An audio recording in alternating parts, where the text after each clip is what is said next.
Last time हमने lecture में cover किया था जो हमारे फिक्स शॉप रिटेलर है, उसमें हमने पढ़ा था जो मेल ऑर्डर बिजनेस था और डिपार्टमेंटल स्टोर, मल्टीपल चेन और मल्टीपल शॉप्स और चेन शॉप, इसके बारे में पढ़ा था। अब हम जो फिक्स्ड शॉप रिटेलर है उसमें जो हमारे दो टॉपिक रह गए हैं, छोटे से टॉपिक हैं। एक तो कंज्यूमर कोऑपरेटिव स्टोर्स और hire purchase trading houses. One by one करके इसको डिस्कस करेंगे, फिर आपका चैप्टर कंप्लीट हो जाएगा चैनल ऑफ डिस्ट्रीब्यूशन का। सबसे पहले आ जाता है कंज्यूमर कोऑपरेटिव स्टोर्स। इसके नाम से क्लियर होता है कंज्यूमर कोऑपरेटिव स्टोर्स। जो कंज्यूमर होते हैं वो खुद ही सोसाइटी में अपनी खुद की एक बिजनेस रन करने लग जाते हैं, मतलब खुद ही मेंबरशिप ले लेते हैं बिजनेस को रन करने के लिए। जिसके कारण क्या होता है, जो मेन ऑब्जेक्टिव क्या होता है कि खुद ही वो मेंबर्स इंक्लूड हो जाते हैं और वो बिजनेस चलाते हैं। ठीक है, कोई इसमें कोई मिडल मैन नहीं रहता, ना ही कोई होलसेलर रहता है, ना ही खुद ही होलसेलर होते हैं, खुद ही रिटेलर होते हैं। तो मिडल मैन को मेन ऑब्जेक्टिव इसका यही है, जो कंज्यूमर कोऑपरेटिव स्टोर है, इनका जो मेन मोटिव है, मेन ऑब्जेक्टिव है, वो यही है कि इसमें जो मिडल मैन है उसको एलिमिनेट करना, elimination of middle man main objective है। अगर हम इसकी बात करें, objective of consumer cooperative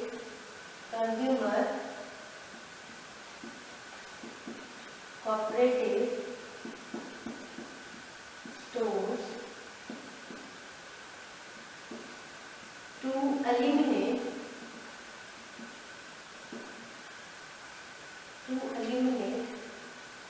middleman।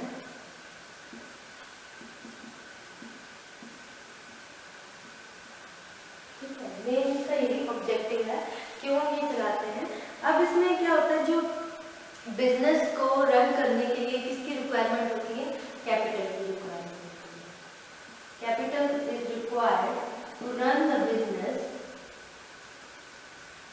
Capital to run the business. अब जो कैपिटल है वो कहाँ से आएगी, जो भी इस कोऑपरेटिव सोसाइटी, जो कोऑपरेटिव स्टोर्स हैं, इसके मेंबर्स हैं, वो इसमें कैपिटल शेयर करते हैं।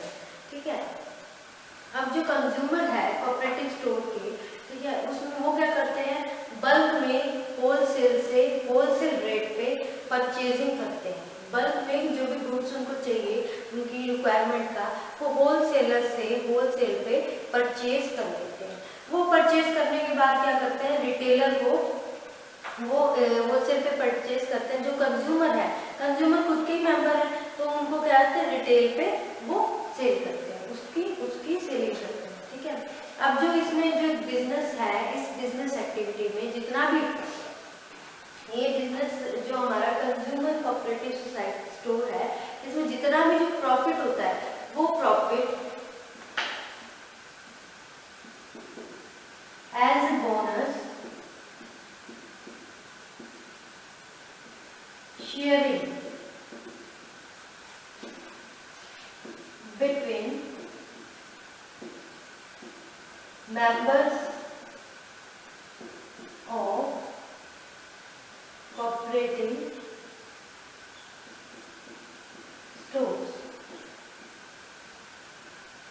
ठीक है, अब जो प्रॉफिट मिला है, जो बिजनेस के थ्रू जितना भी प्रॉफिट अर्न किया है, वो एज ए बोनस की तरह उसकी शेयरिंग करते हैं। इसके बीच में जो जितने भी मेंबर हैं इस कोऑपरेटिव सोसाइटी, इस कोऑपरेटिव स्टोर के, ठीक है, वो आपस में क्या करेंगे, शेयरिंग करेंगे, क्योंकि और तो कोई है नहीं, वही अपना बिजनेस चला रहे हैं खुद का, उनका प्रॉफिट जो उनसे मिल रहा है। ठीक है, और जो कैपिटल है, जो बिजनेस में कैपिटल लगानी है, वो भी कौन लगाता है, वो भी ये मेंबर्स लगाते हैं। मतलब कि मेंबर्स खुद ही इंक्लूड है अपने बिजनेस को रन करने के लिए, तो वो खुद ही कैपिटल की इन्वेस्टमेंट करेंगे और खुद ही शेयरिंग करेंगे, जितना भी प्रॉफिट है उसका बोनस है, शेयरिंग करेंगे अपने मेंबर्स के लिए। अब हम बात करें इसके एडवांटेजेस की।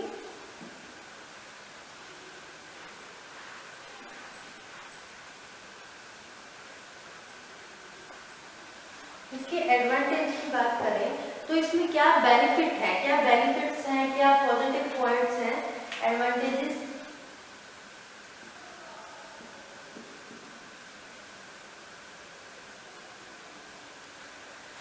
सबसे पहले तो ये कंज्यूमर को बेटर क्वालिटी का, अच्छी क्वालिटी का प्रोडक्ट अवेलेबल करवाता है eight reasonable price.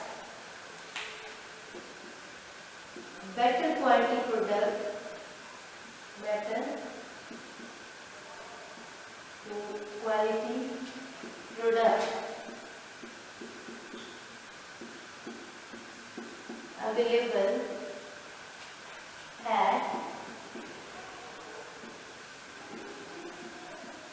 Reasonable price. General price पे अच्छी क्वालिटी का प्रोडक्ट अवेलेबल होता है, क्योंकि इसमें देखो अब कोऑपरेटिव कंज्यूमर कोऑपरेटिव स्टोर है, इसमें जो कस्टमर कौन है, वो कस्टमर और ऑनर वो खुद ही कंज्यूमर ही है, ठीक है। उन्होंने ही अपने जो प्रोडक्ट है खुद ही मंगवाने और खुद आपस में ही उसको यूज करना है। तो वो अच्छी क्वालिटी का प्रोडक्ट है, क्या करते हैं, जो होलसेलर है होलसेलर से होलसेलर रेट पे परचेज करके रिटेलर रेट पे उसको सेल करते हैं, ताकि उसमें से कुछ बेनिफिट भी आ जाए और उसमें जो प्राइस है वो भी रीजनेबल होती है, वो बहुत ज़्यादा हाई लेवल पे उसके प्राइसेस नहीं जाते, क्योंकि उन्होंने मेंबर्स ने खुद यूज़ करने हैं वो प्रोडक्ट, खुद मंगवा के खुद यूज़ करने हैं आपस में, ठीक है। अब इसमें क्या होता है, इसमें क्या होता है, मेंबर्स जो इकोनॉमिक सिक्योरिटी, नेक्स्ट एडवांटेज की बात करें तो वो है इकोनॉमिक सिक्योरिटी। इकोनॉमिक सिक्योरिटी अगर हम इसमें डिस्कस करें तो सारे जो मेंबर्स हैं, ठीक है, वो आपस में वही मेंबर्स हैं जो बिजनेस को चला रहे हैं, जो बिजनेस रन कर रहे हैं, बिजनेस एक्टिविटी भी वो कर रहे हैं। तो इसके अंदर जो कैपिटल इन्वेस्टमेंट हो रही है, कैपिटल की इन्वेस्टमेंट हो रही है, या फिर कैपिटल में जो बोनस है, बोनस प्रॉफिट है, उसकी शेयरिंग हो रही है, वो भी कौन कर रहे हैं, वही कंज्यूमर कर रहे हैं, जो खुद प्रोडक्ट यूज कर रहे हैं, वही प्रोडक्ट मंगवा रहे हैं, खुद ही बिजनेस रन कर रहे हैं, खुद ही ऑपरेट कर रहे हैं और खुद ही कस्टमर है, यानी ऑपरेशन जो बिजनेस है उसका ऑपरेशन ऑपरेट भी खुद कर रहे हैं बिजनेस को, और उसको यूज भी, प्रोडक्ट को यूज भी खुद कर रहे हैं, ठीक है। तो इसमें ये बता रहा था कि इसमें इकोनॉमिक सिक्योरिटी, अब जो भी कैपिटल इन्वेस्ट कर रहे हैं उसमें सिक्योरिटी रहेगी, क्योंकि मेंबर कौन से हैं, जो रन कौन कर रहा है बिजनेस, कस्टमर खुद ही रन कर रहा है बिजनेस, तो इसलिए जो कैपिटल है, जो भी इन्वेस्टमेंट कर रहे हैं उसकी सिक्योरिटी रहेगी। ऐसा नहीं कि कोई चीट कर लेगा, कि कोई अगर प्रोडक्ट किसी को अवेलेबल करवा दिया और उसमें उसकी जो पेमेंट है उसने नहीं की तो वो पेमेंट नहीं देगा, ऐसा नहीं, क्योंकि वो खुद ही ऑनर है और खुद ही कस्टमर है, ठीक है। और उसमें नेक्स्ट जो इसके एडवांटेज की बात की जाए, इसके अंदर जो ओवरहेड एक्सपेंसेस हैं वो लो होते हैं, ओवरहेड एक्सपेंसेस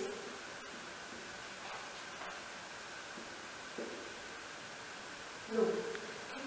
अब इसमें क्या होता है, आपस में ही जो बिजनेस ऑपरेट कर रहे हैं वही कस्टमर है, ठीक है, जिसके कारण इनको कोई एडवर्टाइजमेंट के लिए बहुत सी ऐसे एक्सपेंसेस होते हैं जिसके कारण क्या होता है, खर्चा ज़्यादा होता है, एक्सपेंडिचर ज़्यादा होता है, ठीक है, देन इतना बेनिफिट नहीं होता। तो जो एक्सपेंडिचर है इसके ऊपर, जैसे एडवर्टाइजमेंट हो गई, ठीक है, या फिर शॉप की डेकोरेशन हो गई, ये जो खर्चे होते हैं, ये जो एक्सपेंसेस होते हैं, ये रिड्यूस हो जाते हैं इस बिजनेस में।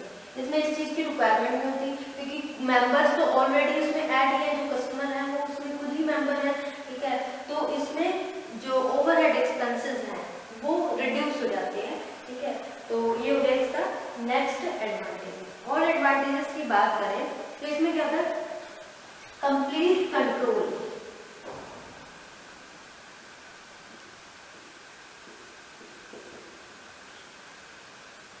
जो कंट्रोल होता है वो कस्टमर का, ठीक है, बाय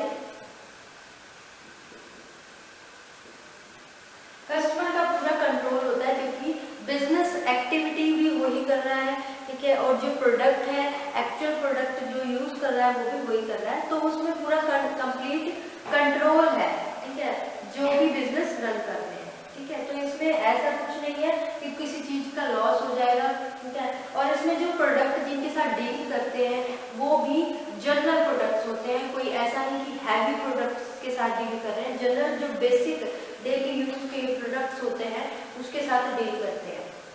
जैसे फॉर एग्जांपल बहुत से ऐसे होते हैं जो व्हाट्सएप पे इस तरह से ग्रुप बना देते हैं कि हाँ हमारे पास ये टेक्निकल थिंग्स के टेक्निकल जैसे कोई एसेसरी है, मोबाइल की एसेसरी हो गई, ठीक है, जो डेली यूज में किचन के प्रोडक्ट्स हो गए वो यूज होते हैं, इस तरह से वो मोबाइल में ग्रुप बन जाता है। तो उनका ग्रुप होता है, जो प्रोडक्ट उनके पास अवेलेबल होता है वो उसकी पिक्स उसमें डाल देते हैं व्हाट्सएप पे, ठीक है। अब वो व्हाट्सएप से जितने मेंबर उनके साथ एडअप हैं तो वो कस्टमर है, ठीक है। तो वहां से बहुत इजी हो जाता है, पूरा कंट्रोल होता है कस्टमर का रिगार्डिंग द बिजनेस एक्टिविटी को ऑपरेट करने में कस्टमर का भी पूरा कंट्रोल होता है। ऐसा नहीं कि कुछ भी उनको कोई भी जो भी प्रोडक्ट है वो जेन्युइन प्रोडक्ट भी मिलेगा उनको और रीजनेबल प्राइस पे अवेलेबल होगा। उसके बाद बात करते हैं हम इसके डिसएडवांटेजेस की। अब इसके एडवांटेजेस हैं तो कुछ डिसएडवांटेज भी होंगे।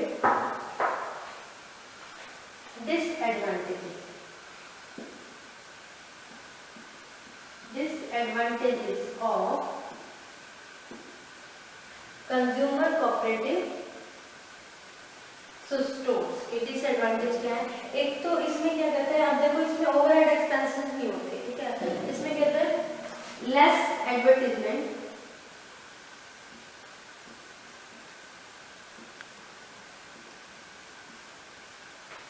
कम एडवर्टीजमेंट होती है, ठीक है, लेस सेल्समैनशिप,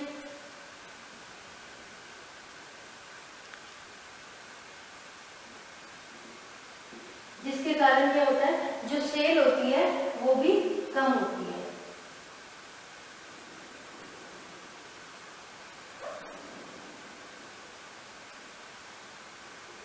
या फिर कम होती है या रिड्यूस हो जाती है, क्योंकि जो एडवर्टाइजमेंट है, ठीक है, किसी भी चीज की कोई पब्लिसिटी करते हैं, एडवर्टाइजमेंट करते हैं तो वो चीज उसकी सेल बढ़ जाती है, ठीक है, जो कस्टमर है वो अट्रैक्ट होता है। अब इसमें ये जो कंज्यूमर कोऑपरेटिव स्टोर है इसमें वही कस्टमर है वही ऑपरेट करने वाले हैं, तो इसमें ये इसको एक तरह से ऐसा लगता है कि ये ओवरहेड जो एक्सपेंसेस है ये ओवरहेड है, तो इसको नहीं किया जाता, यहाँ पे एडवर्टाइजमेंट की रिक्वायरमेंट नहीं होती।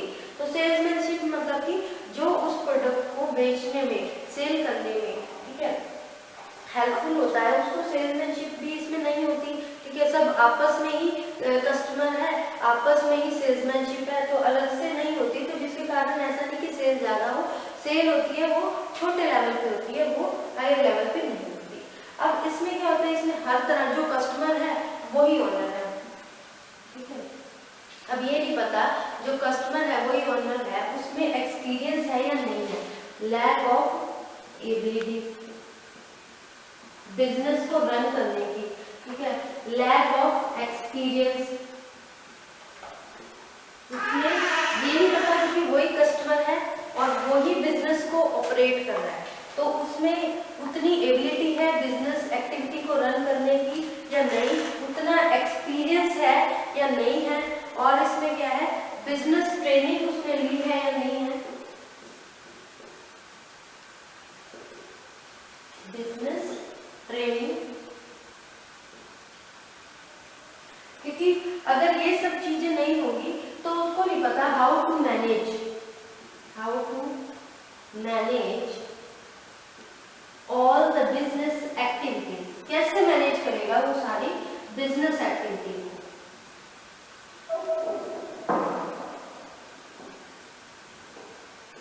ठीक है। तो ये भी इसका एक डिसएडवांटेज है।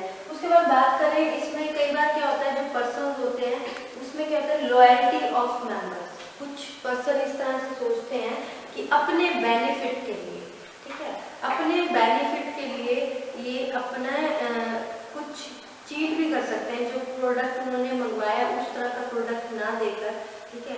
तो कस्टमर को ये लॉयल्टी ऑफ मेंबर के ऊपर भी डिपेंड करता है।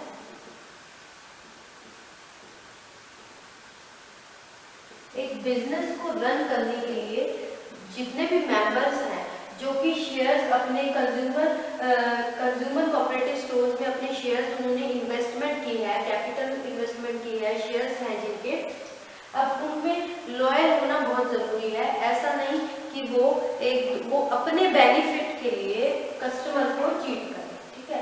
तो ये कई बार इस तरह से भी हो जाता है, अपना बेनिफिट देखते हैं कि हाँ ये हमारे लिए ये चीज़ बेनिफिशियल है, तो हम ये एक तरह का डिसएडवांटेज है, क्योंकि इसमें कितने सारे कस्टमर्स होते हैं जो रन करते हैं अपना बिजनेस, ठीक है। तो इसमें ये इसके डिसएडवांटेजेस हो गए। ये हो गया हमारा consumer cooperative store.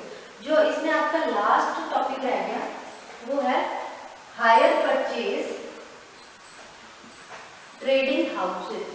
Hire purchase trading houses ये छोटा सा टॉपिक है आपका इसका। उसके बाद आपका ये जो चैप्टर है चैनल ऑफ डिस्ट्रीब्यूशन ये फिनिश हो जाएगा।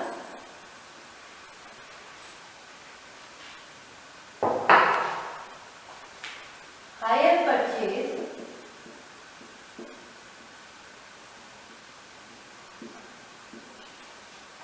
Trading houses. अब इसकी बात करें, ये सबसे पहले तो फिक्स्ड शॉप रिटेलिंग की टाइप, ठीक है, जो कि फिक्स्ड शॉप रिटेलिंग की क्या टाइप है। इसमें क्या होता है, अगर कोई गुड परचेज करना चाहता है, ठीक है, मान लो किसी ने कोई लग्जरी आर्टिकल परचेज करना है, तो वो उसके पास इतना क्रेडिट फैसिलिटी अवेलेबल नहीं है, तो जब वो शॉपकीपर के पास जाएगा तो वो उसको कुछ अमाउंट उसकी पे कर देगा और वो उसको ये बोलेगा कि ये अमाउंट मैंने पे कर दी, बाकी की अमाउंट वो इंस्टॉलमेंट में बना देगा कि आपको हर महीने, सपोज करो एक एग्जांपल लेते हैं कि किसी ने कोई मान लो वॉशिंग मशीन परचेज करी।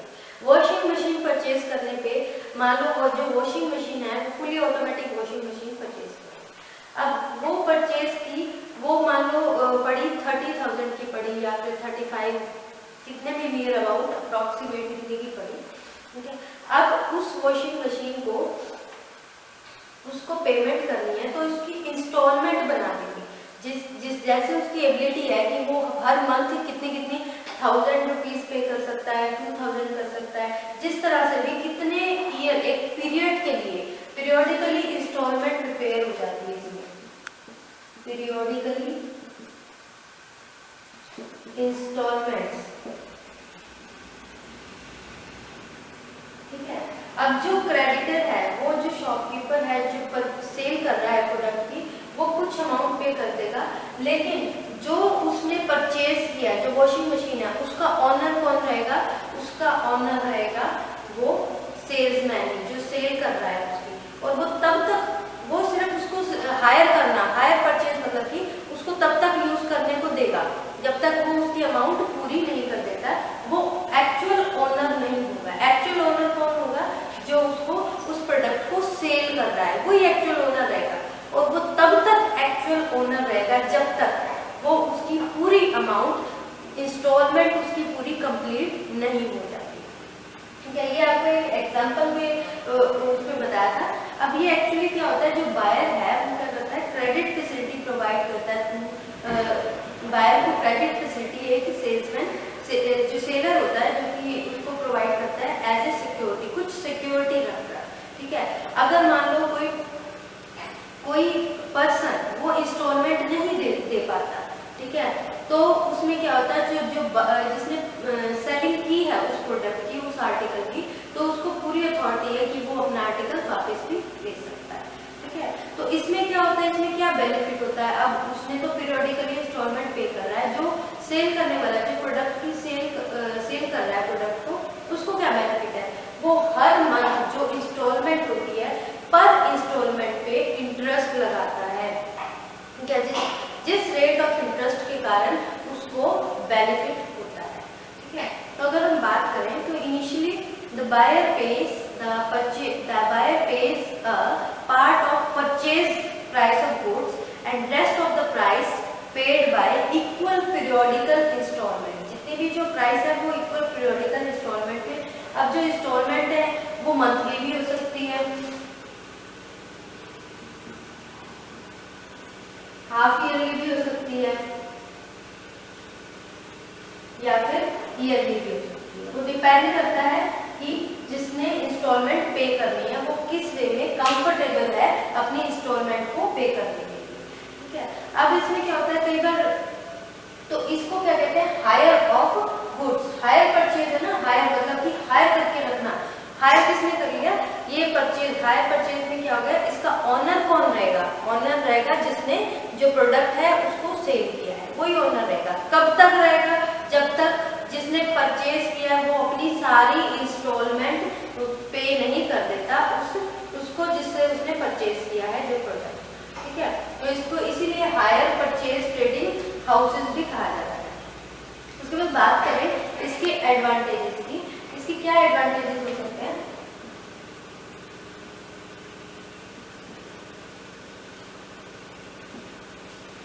इसमें जो एक फैसिलिटी प्रोवाइड हो जाती है जो कि लग्जरी आइटम, लग्जरी जो आर्टिकल्स है उसको परचेज करने के लिए, जिनके पास ज्यादा कैपिटल नहीं है तो वो लग्जरी आइटम, लग्जरी आर्टिकल्स को भी परचेज कर सकते हैं, ठीक है।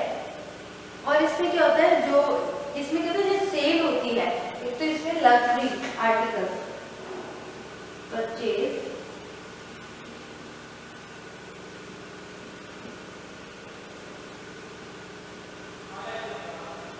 लग्जरी आर्टिकल, मतलब कि कॉमन मैन भी एक लग्जरी आर्टिकल परचेज कर सकता है, जैसे टीवी हो गया, रेफ्रिजरेटर हो गया, स्कूटर हो गया, कोई कन्वेंस का साधन है, कार हो गई, इस तरह से वो ये सब परचेज कर सकता है। और इसमें कहते हैं जो सेल होती है वो क्या होती है, परचेज, जो सेल होती है वो इंक्रीज हो जाती है,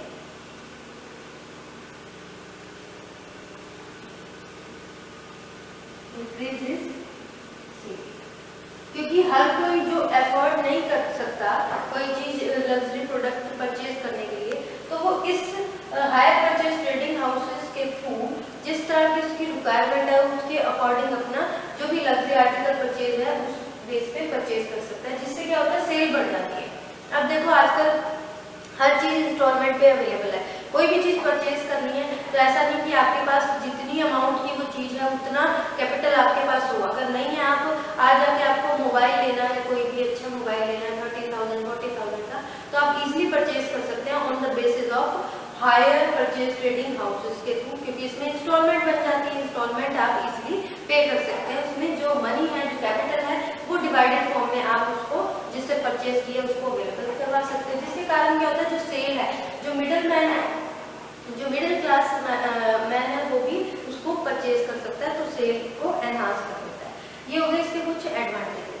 अब बात करते हैं डिसएडवांटेजेस।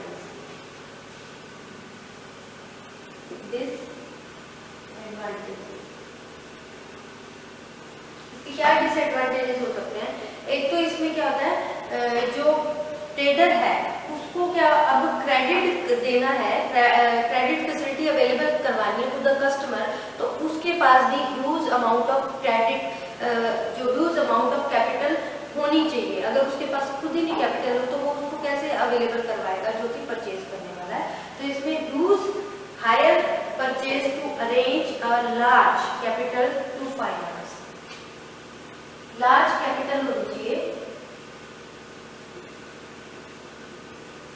टू फाइनेंस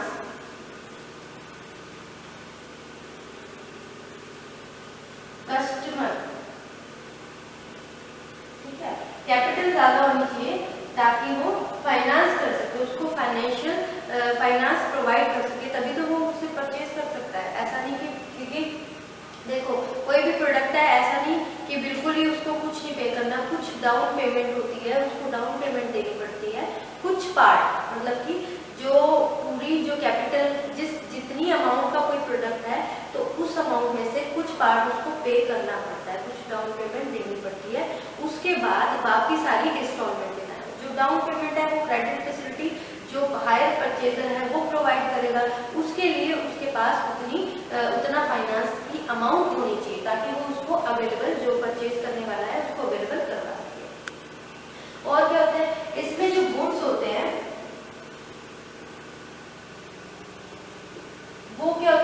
एक्सपेंसिव होते हैं, एक्सपेंसिव पड़ते हैं देन एक्चुअल कॉस्ट। जो एक्चुअल कॉस्ट होती है ना उससे ज्यादा एक्सपेंसिव पड़ते हैं टू द कस्टमर। क्यों पड़ते हैं उनको ज्यादा एक्सपेंसिव? क्योंकि वैसे परचेज करो तो जितनी उसकी अमाउंट का है, कोई भी चीज है, अगर मान लो कोई भी चीज अवेलेबल है 10,000 में, 10,000 में अवेलेबल है, तो उसका 10,000 के अकॉर्डिंग जो भी सिस्टम बनता है, अगर एक बार भी पेमेंट कर दी तो वो उतने की ही पड़ेगी। लेकिन अगर मान लो उसकी पहले डाउन पेमेंट दे दी, इंस्टॉलमेंट में बनानी है, डाउन पेमेंट दे दी, और हर मंथ की कोई भी मतलब इंस्टॉलमेंट जैसे मंथली बनाई है, ईयरली या फिर हाफ ईयरली, अगर मंथली भी है तो उस इंस्टॉलमेंट पे रेट ऑफ इंटरेस्ट भी लगेगा। और वो rate of interest according to जो पॉलिसी है, जहाँ से भी जो चीज परचेज कर रही है उसके ऊपर डिपेंड करता है कि किस तरह की पॉलिसी, कितना % रेट ऑफ इंटरेस्ट लगेगा। ठीक है, तो रेट ऑफ इंटरेस्ट इसमें एड अप हो जाता है, जिसके कारण जो एक्चुअल कॉस्ट होती है ना, अगर हम एक बार में उतनी ही अमाउंट दे देंगे तो उतनी ही पड़ेगी, लेकिन अगर हम रेट ऑफ इंटरेस्ट के साथ इंस्टॉलमेंट को काउंट करेंगे तो वो उससे ज्यादा महंगा पड़ेगा। ठीक है, तो ये इसके कुछ डिसएडवांटेजेस हैं। अब ये हमारा टॉपिक था हायर परचेज ट्रेडिंग हाउसेस। ये हमारा चैनल ऑफ डिस्ट्रीब्यूशन चैप्टर हो गया कंप्लीट। इसमें क्या होता है, इसमें बहुत सारे क्वेश्चन कवर होते हैं, ये बहुत इंपॉर्टेंट चैप्टर है। रिटेलर क्या होता है, होलसेलर क्या होता है, ठीक है, इनके बीच में डिफरेंसेस आ जाते हैं, what is difference between retailer and wholesaler, ठीक है, डिपार्टमेंटल स्टोर एंड सुपरमार्केट्स में क्या डिफरेंट है, ठीक है, मल्टीपल शॉप्स में क्या डिफरेंस है, मल्टीपल शॉप्स और डिपार्टमेंटल स्टोर में क्या डिफरेंस है। इस तरह से इसमें डिफरेंसेस बहुत आते हैं। ठीक है, तो ये चैप्टर बहुत इंपॉर्टेंट है, जो इसमें डिफरेंस है वो जरूर कर लेना, और इनके एडवांटेजेस डिसएडवांटेजेस। ये चैप्टर बहुत ईजी है, इसको अच्छे से, क्योंकि कोई सारे ही इंपॉर्टेंट है, इसमें रिटेलर भी इंपॉर्टेंट है, होलसेलर भी इंपॉर्टेंट है, ठीक है, और इसमें जो types of fix shop retailer थे, ठीक है, इटिनेरेंट रिटेलर थे, ये सब इंपॉर्टेंट है। तो इसको सब डिटेल से अच्छे से पढ़ लेना, इसमें से आपका क्वेश्चन कवर होता ही होता है। ठीक है, कई बार फिलअप्स में भी आ जाते हैं बहुत सारे क्वेश्चन, तो डिफरेंस भी आ जाते हैं, डिफरेंस बहुत इंपॉर्टेंट है, तो इसको पढ़ लेना। ये आपका जो चैप्टर है चैनल ऑफ डिस्ट्रीब्यूशन कंप्लीट हो गया। नेक्स्ट चैप्टर जो हम करेंगे, जो ड्रग हाउस मैनेजमेंट का चैप्टर है, वो हम नेक्स्ट लेक्चर में करेंगे। अभी तक इतना ही, ये आपका थर्ड टॉपिक था, थर्ड चैप्टर कंप्लीट होगा। Thank you students.